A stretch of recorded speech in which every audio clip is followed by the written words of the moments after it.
Ini kita ada di segmen Create Up setelah hampir 2 tahun diterpa pandemi COVID-19, perekonomian Indonesia mulai terlihat geliat pertumbuhan yang positif. Ya, sektor pertanian tumbuh 1,31% secara tahunan pada kuartal 3 tahun 2021 dan meningkat signifikan dari 0,43% pada kuartal kedua tahun 2021 lalu. Sektor pertanian telah menjadi bantalan atau peredam resesi. Bahkan dapat menjadi andalan pemulihan ekonomi ke depan. Sektor pertanian tumbuh 1,31% secara tahunan pada kuartal 3 tahun 2021, meningkat signifikan dari 0,43% pada kuartal 2 tahun 2021. Pada 2022, sektor pertanian diperkirakan akan tumbuh sekitar 2% dengan ekspektasi kinerja pada kuartal 4 yang membaik sesuai konsistensi pola yang terjadi. Tantangan ke depan tidak lebih ringan karena lingkungan internal dan eksternal sektor pertanian yang berubah sangat cepat. Ruralisasi dan transformasi pandemi COVID-19 telah menyebabkan pertambahan tenaga kerja pertanian dan pedesaan yang cukup signifikan sehubungan dengan eksodus para pekerja sektor industri dan jasa di perkotaan ke sektor pertanian dan pedesaan. Fenomena ini sering dinamakan ruralisasi sebagai antitesis dari urbanisasi yang terjadi secara masif pada 2020 walau sedikit menurun pada 2021. Seiring pemulihan pandemi, tenaga kerja pertanian pada Agustus 2021 turun menjadi 37,13 juta karena beberapa sektor perekonomian mulai pulih dan pekerja pertanian pun kembali ke kota. Lalu bagaimana dengan potensi bisnis dari sektor pendukung pertanian? Simak ulasannya di Create Up.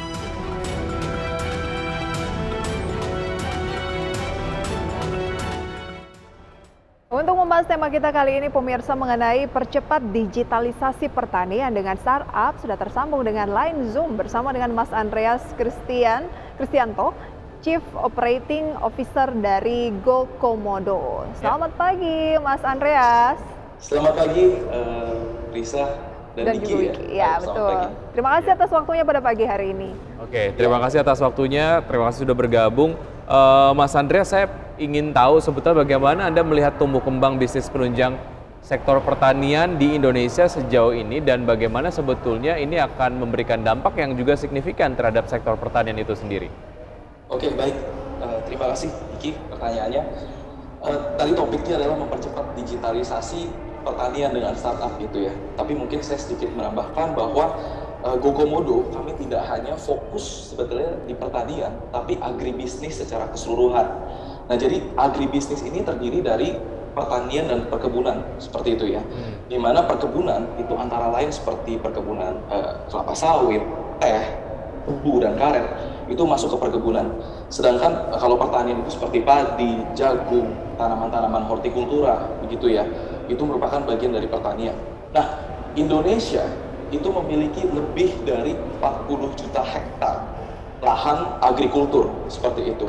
Dan kalau misalnya di perkebunan, yang terbesar itu adalah ditanami oleh kelapa sawit sebesar kurang lebih 16 juta hektar seperti itu. Nah, kalau di pertanian yang terbesar itu ditanami oleh padi sebesar 11 juta hektar seperti itu.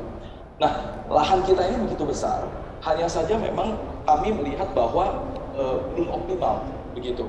Kenapa kami bisa katakan belum optimal? Karena sebagai contoh untuk di industri kelapa sawit begitu ya, kita bisa lihat negara tetangga kita, Malaysia, di mana Malaysia memiliki produktivitas itu 4 ton per hektar begitu.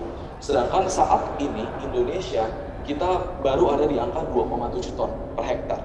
Kemudian untuk padi contohnya, padi ini di China gitu ya, itu di 6,5 ton per hektar produktivitasnya. Sedangkan di Vietnam, negara terdekat tetangga kita, itu di 5,8 ton per hektar. Di mana Indonesia saat ini kita baru di 4,7 ton per hektar begitu. Nah, stakeholders utama di agribisnis itu adalah perusahaan dan smallholders. Smallholders itu seperti petani, koperasi unit desa, kelompok-kelompok tani, mereka yang kita sebut smallholders gitu ya. Nah, saya yakin dengan optimalisasi produktivitas gitu ya, ini akan meningkatkan keuntungan dari perusahaan dan juga akan meningkatkan kesejahteraan dari petani, koperasi dan lain-lain. Oke. Nah, jadi ya. Oke, berarti bergerak di agribisnis dan juga agriculture dan Anda melihat bahwa potensinya memang masih bisa dikembangkan lebih jauh lagi. Nah, kalau memang Betul. bergerak di agrikultur dan juga agribisnis, kenapa namanya Go Komodo bukan Go Padi atau Go Petani gitu? Iya, jadi memang karena memang kami ini berangkatnya itu memang sebetulnya Komodo ini sebenarnya adalah komoditi online. Oke, Begitu.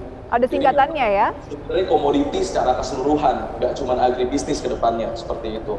Nah, jadi komoditi seperti pertambangan dan lain-lain pun akan ya bisa menggunakan Komodo juga sih, seperti itu. Oke, ya. Dari apa yang sudah dianalisa, menurut Anda sendiri apa permasalahan ataupun kendala-kendala lah yang dialami oleh stakeholders yang ada di sektor agribisnis yang ada di Indonesia sehingga kemudian ini juga mungkin menginspirasi pendirian dari Go Komodo sendiri? Baik, jadi seperti yang barusan saya sudah mention bahwa di Indonesia lahan agrikulturnya itu lebih dari 40 juta hektar. Tentunya ini merupakan salah satu yang terbesar di dunia, seperti itu ya. Hanya saja mungkin perbedaannya dengan negara-negara lain yang juga negara agrikultur yang seperti Amerika, China, India gitu ya. Perbedaannya adalah mereka itu kan satu land ya gitu ya, dimana kalau Indonesia ini kan kita ini adalah negara kepulauan, dimana tentu karena kita ini negara kepulauan, satu sisi itu hal yang baik tentunya, tapi juga dari segi supply chain tentu ini menjadi salah satu tantangan bagi para pelaku, bagi semua stakeholders kita, seperti itu pelaku-pelaku di agribisnis. Nah, jadi ketersediaan input seperti pupuk, agrokimia, peralatan-peralatan pertanian itu sangat dipengaruhi oleh kondisi geografis begitu ya. Dan tentu saja hal ini menyebabkan inefisiensi begitu. Seperti contoh mungkin ya berapa waktu itu mungkin sempat ditampilin juga, kita buka distribution point hub kita di Sumatera Selatan gitu ya, di mana memang ada beberapa case ketika itu ada beberapa agrokimia yang karena terlalu lama untuk nyampe sehingga itu mempengaruhi produktivitas mereka seperti itu. Baik, Dan adanya Go Komodo ya, ini mendekatkan akses dari petani sendiri terhadap input-input tadi ya, dari pupuk, kemudian juga alat-alat yang dibutuhkan lah untuk meningkatkan produktivitas. Oke, Betul. Mas Andreas, kita masih ada satu segmen lagi, usaha jeda berikut kita akan lanjutkan, tetap bersama kami akan segera kembali. Baik, terima kasih.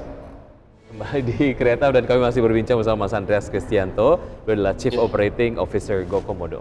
Baik, ngomongin soal agribisnis ataupun agrikultur begitu ya, kan masyarakat Indonesia ini negara agraris dan pertanian itu adalah sesuatu hal yang bukan hal yang baru gitu. Nah, ketika Go Komodo ini memberikan input-input soal pupuk, kemudian juga mungkin soal peralatan-peralatan pertanian, bisa jadi sebenarnya kan para petani sudah mengetahui hal itu. Apa alasan spesifik kenapa harus para petani ini join di Go Komodo? Pasti. Jadi di Go Komodo tadi sebetulnya ada beberapa hal yang mungkin saya paham bahwa pasti petani they already know apa yang harus dilakukan kan, seperti itu. Hanya saja mungkin farming practice kita itu belum sebaik beberapa negara lain seperti itu dari sisi penggunaan teknologi. Sebagai contoh begitu ya, penggunaan drone untuk melakukan pemupukan misalnya seperti itu. Itu saya rasa belum banyak digunakan di Indonesia, dan juga terkait juga dengan pastilah ketersediaan barang itu sendiri sebetulnya. Jadi mungkin ya udah tahu mau pakai barang apa, tapi apakah ketersediaan itu selalu tepat waktu? Yang mana mungkin kalau di Jawa lebih mudah, tapi untuk di Kalimantan, di Sumatera seperti itu, di mana memang ada kendala dari sisi faktor geografis, ketersediaan barang itu sendiri tentu menjadi hambatan buat mereka. Udah tahu harus ngapain, begitu kan?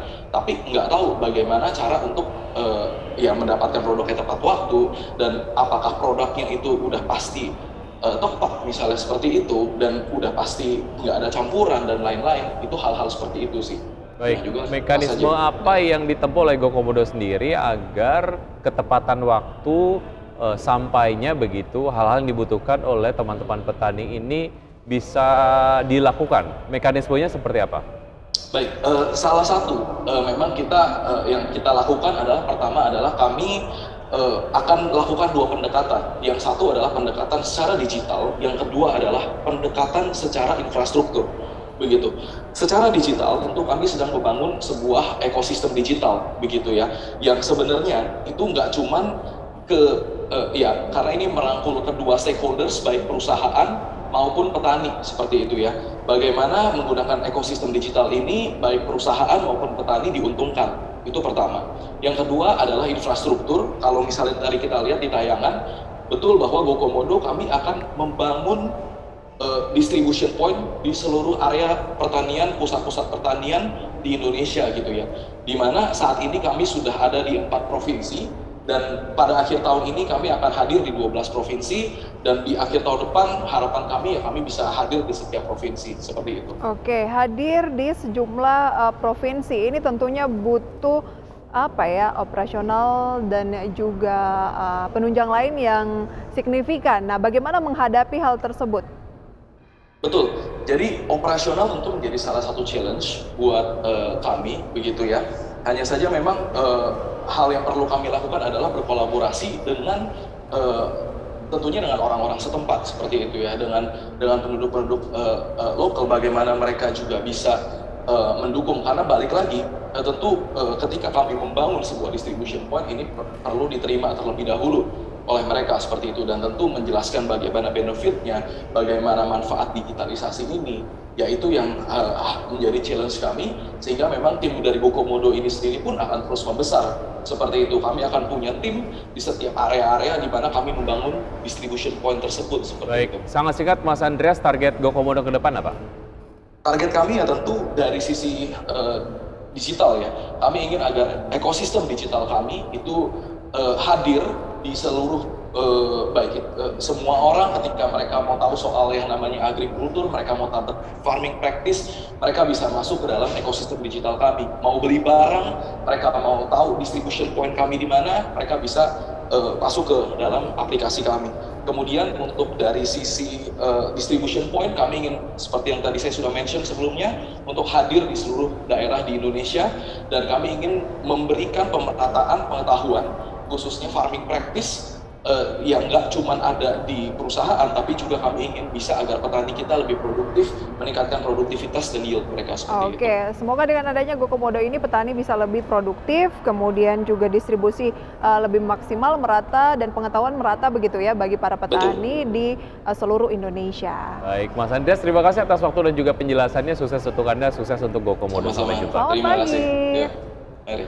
Wow, menarik sekali Wiki ya berbicara mengenai startup bisa di bidang apapun lah ya. Betul sekali, dan selalu hadir untuk memberikan solusi gitu. Dan pemirsa, sudah 90 menit kami menemani Anda dalam Power Breakfast. Dan semoga pembahasan yang kami hadirkan ini dapat menjadi referensi dan sumber informasi untuk Anda. Jangan lupa tetap perbarui informasi Anda hanya di IDX Channel, your trustworthy economic business and capital market channel. Saya Prisa Sambodatu. Dan saya Wiki Adrian. See you in the morning.